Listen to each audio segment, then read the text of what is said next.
Hachette Audio presents Hot, written by Elizabeth Hoyt, writing as Julia Harper, read by Erin Bennett.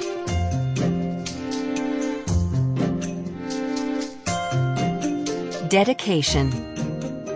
For Heather Quayle, the only woman I know willing to wander the backwoods of Wisconsin at a moment's notice. Chapter 1. In Turner Hastings' opinion, the bank robbery didn't go truly bad until Yoda shot out the skylight, which was not to say that the robbery hadn't had its problems up until that point. It started out as a typically busy Saturday. Turner was working the drive-through teller station, peering out the bulletproof glass at the customers in cars. It was almost noon, closing time for the First Wisconsin Bank of Wenosha. Nasty old Mr. Johnson had just pulled up and begun fumbling with the plastic canister in the pneumatic tube when she heard the commotion behind her. She glanced over her shoulder in time to see two men rush the bank counter.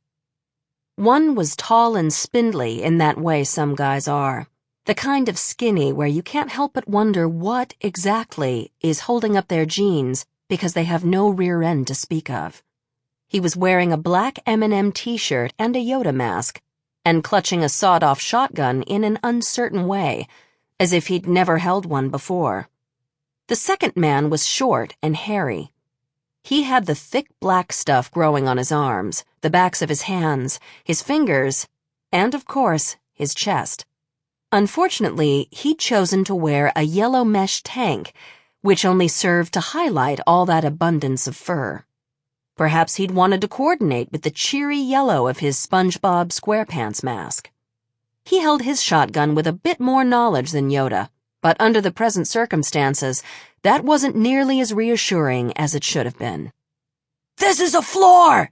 Everybody on the stick-up!" SpongeBob screamed in a disconcertingly hoarse voice, little tube-socked SpongeBob legs swinging back and forth on the mask. Everyone in the small bank paused, trying to digest those two sentences. Turner opened her mouth, thought better about it, and shut it again. Marge, the only customer inside the bank if you didn't count the robbers, had no such inhibitions.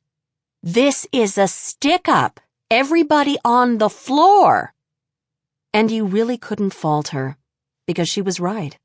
Marge was short and bottom-heavy and wearing turquoise stretch capri pants with a big t-shirt that had glittery... Sample complete.